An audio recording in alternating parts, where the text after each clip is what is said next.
एक समय की बात है। एक गांव में एक बिरजू नाम का आदमी अपने परिवार के साथ रहता था। बिरजू की गांव में ही एक मिठाई की दुकान थी। बिरजू की मिठाई के लोग बहुत ही शौकीन थे। बिरजू की मिठाई खाने लोग दूर दूर के गांव से आया करते थे। एक दिन शहर से एक आदमी रोहन बिरजू के गांव घूमने आया। उसने भी बिरजू की मिठाई की बहुत तारीफ सुनी हुई थी। वो भी बिरजू की मिठाई खाने उसकी दुकान पर गया।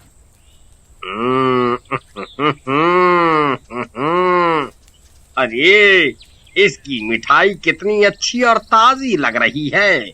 मेरा तो मन कर रहा है बस खाता ही जाऊं, खाता ही जाऊं। देखते ही देखते रोहन बिरजू की दुकान की बहुत सारी मिठाइयाँ खाता है।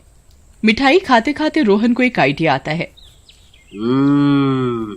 अरे, यहाँ पर तो बहुत लोग मिठाइयाँ खरीदने आते हैं। यहाँ की तो जगह भी बहुत सस्ती होगी। आखिर ये गांव जो है, क्यों ना मैं भी बिरजू मिठाई वाले के आगे अपनी दुकान खोल लूं। बिरजू की दुकान तो छोटी सी है। मैं एक बड़ी सी दुकान खोलूंगा। अंदर उठने बैठने का अच्छा प्रबंध करूंगा। यहाँ मेरा काम अच्छा चलेगा। कुछ ही दिनों में रोहन बिरजू की दुकान के आगे ही अपनी भी बहुत बड़ी सी दुकान खोल लेता है। परंतु रोहन की दुकान पर कम ही लोग आते, क्योंकि बिरजू की दुकान की मिठाई का स्वाद दूर दूर तक लोगों ने चखा हुआ था। एक दिन रोहन ये सब देखकर परेशान हो जाता है। अरे, ये क्या है? मुझे तो कुछ समझ ही नहीं आ रहा। अभी भी बिरजू की दुकान पर इतनी भीड़ होती है। मेरी दुकान पर तो कोई आता ही नहीं। पूरे दिन खाली ही पड़ी रहती है। मैं कैसे अपने आदमियों को तनख्वाह दूंगा? मेरी बिजली का बिल भी इतना ज्यादा आता है। ओहो, अगर ऐसे ही चलता रहा तो मैं तो एक दिन लुट जाऊंगा। तभी रोहन के दिमाग में एक आइडिया आता है। क्यों ना बिरजू की मिठाई में चुपचाप कुछ मिला दिया जाए, जिससे बिरजू के सारे ग्राहक मेरे पास आ जाएं और उसकी दुकान बिल्कुल बंद हो जाए। अरे वाह, क्या बात है, क्या बात है, क्या बात है। बन गई बात। ये काम हो सकता है। ऐसा करने से तो मैं बहुत जल्दी अमीर बन जाऊंगा।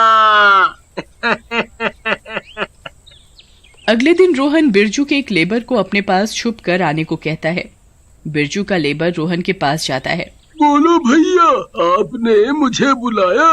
कोई जरूरी काम है क्या जो मुझे आपने चुपचाप आने को बोला?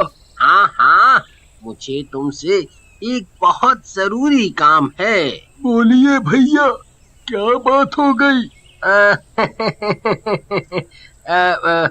बात ये है कि मैं चाहता हूँ कि तुम रोज बिरजू की बनाई हुई ताजी ताजी मिठाइयों में चुपचाप जमाल खोटा मिला दो, जिससे तुम्हारी दुकान के सारे ग्राहक मेरी दुकान पर आ जाएं।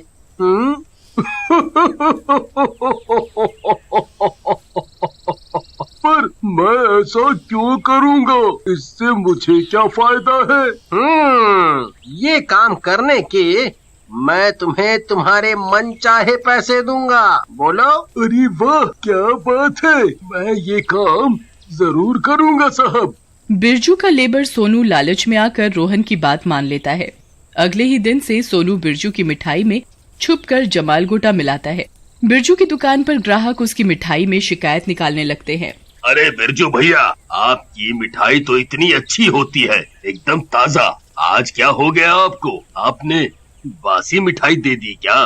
अरे नहीं भैया, आप ऐसी बात क्यों कर रहे हो?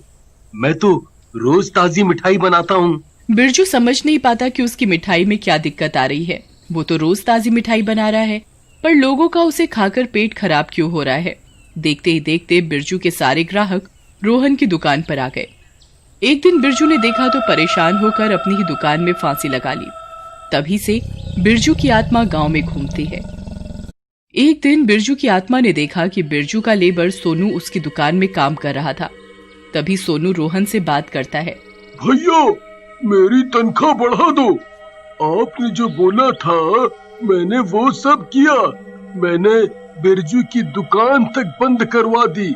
बिरजू का काम न चलने के चक्कर में वो बेचारा मर गया। मेरी थोड़ी तो तनख्वाह बढ़ा दो भैया। यह सब बिरजू की आत्मा देख रही होती है। इस धोखेबाज को शर्म नहीं आई। इसने मेरे साथ ऐसा किया। मैं अब इसको नहीं छोड़ूंगा, नहीं छोड़ूंगा। बिरजू की आत्मा ने ठान लिया कि अब रोहन की दुकान भी बंद करवानी है। रोहन को भी उसके कर्मों की सजा मिलनी चाहिए। बिरजू की आत्मा उसी दिन से रोहन की दुकान में कुछ न कुछ गड़बड़ करने लगती है, जिससे कि रोहन की दुकान के ग्राहक कम हो जाए और वो भी दुकान बंद करने पर मजबूर हो जाए। कभी रोहन की दुकान की मिठाइयों से अजीब सी बदबू आती तो कभी उसकी दुकान में जब लोग होते तो बत्तियां खुद ब खुद ऑन ऑफ होने लगती। तभी एक दिन रोहन ने देखा कि उसकी दुकान पर जलेबियां खुद ब खुद बन रही हैं। उधर कोई आदमी नहीं बैठा। ये देखकर रोहन बहुत परेशान हो गया। रोहन ये दृश्य देखकर जोर जोर से चिल्लाने लगा। अरे अरे आदमी लोगों, अरे यहाँ आओ। देखो देखो, हमारी दुकान में कोई है। हमारी दुकान में भूत है, भूत। यहाँ जलेबियाँ कैसे खुद ब खुद बन रही है। उधर कोई नहीं बैठा, कोई नहीं बैठा है। रोहन को परेशान देखकर बिरजू बाहर खुश होता है। तुझे तो मैं मजा चखा कर ही रहूंगा। तू ही मेरी मौत का जिम्मेदार है। मैं तेरा वो हाल करूंगा कि तू कभी भुला नहीं पाएगा। ये सारा दृश्य वहाँ बैठे ग्राहक भी देख लेते हैं। वो ये सब देखकर बहुत डर जाते हैं और उसकी दुकान से भाग जाते हैं। ऐसे देखते ही देखते रोहन की दुकान पर ग्राहक आने बंद हो जाते हैं। एक दिन रोहन दुकान में बैठा रो रहा होता है। ओफो, मेरी दुकान में भूत है। मुझे समझ नहीं आ रहा मैं क्या करूं। इस भूत को कैसे भगाऊं। ऐसे तो मेरे सारे ग्राहक ही खत्म हो जाएंगे। मैं भी दुकान बंद करने पर मजबूर हो जाऊंगा। रोहन रो ही रहा होता है कि तभी एक बहुत जोर जोर से हंसने की आवाज आती है।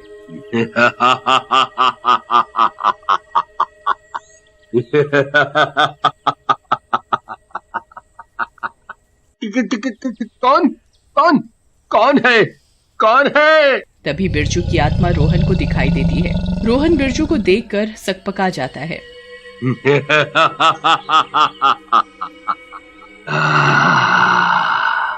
रोहन, तू तो गया।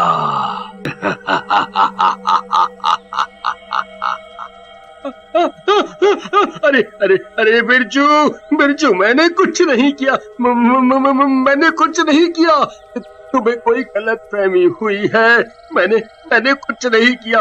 मुझे छोड़ दो, तुम मुझे छोड़ दो। अच्छा, तूने कुछ नहीं किया। तुझे क्या लगता है मुझे कुछ नहीं पता?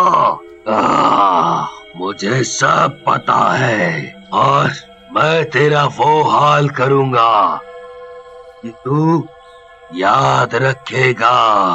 तू ये गांव ही छोड़कर चला जाएगा। तूने मेरी अच्छी खासी चलती हुई दुकान बंद करवा दी। आज मेरे बीवी बच्चे कितना परेशान हैं, तुझे कोई अंदाजा भी है? बिरजू, बिरजू, बिरजू भाई, मुझे माफ कर दो। मैं कभी कुछ नहीं करूंगा। मुझसे बहुत बड़ी गलती हो गई। मुझे माफ कर दो, मुझे माफ कर दो। तू अपनी बातों से पलट क्यों रहा है रोहन? तूने अभी तो बोला तूने कुछ नहीं किया। हाँ, मैं अपनी गलती मानता हूँ। मैंने ही तुम्हारी दुकान बंद करवाई। मैंने ही सोनू की मदद लेकर तुम्हारी मिठाइयों में जमाल घोटा मिलवाया। मुझे अपनी गलती का एहसास हो गया है। मुझे छोड़ दो, मुझे छोड़ दो। अरे ऐसे कैसे छोड़ दो? मेरे बीवी बच्चे परेशान हैं। मेरी अच्छी खासी चलती हुई दुकान तूने बंद करवा दी। मैं अपनी गलती मान रहा हूँ और जो तुम बोलोगे मैं वही करूँगा। मुझे माफ कर दो बिरजू भाई, मुझे माफ कर दो।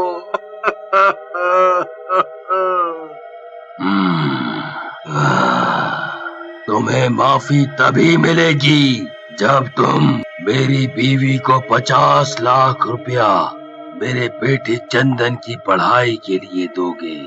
मैं नहीं चाहता मेरा बेटा अपनी पढ़ाई छोड़े। मेरे मरने के बाद मेरी बीवी को उसकी पढ़ाई के लिए पैसे चाहिए होंगे। वो किधर से इंतजाम करेगी?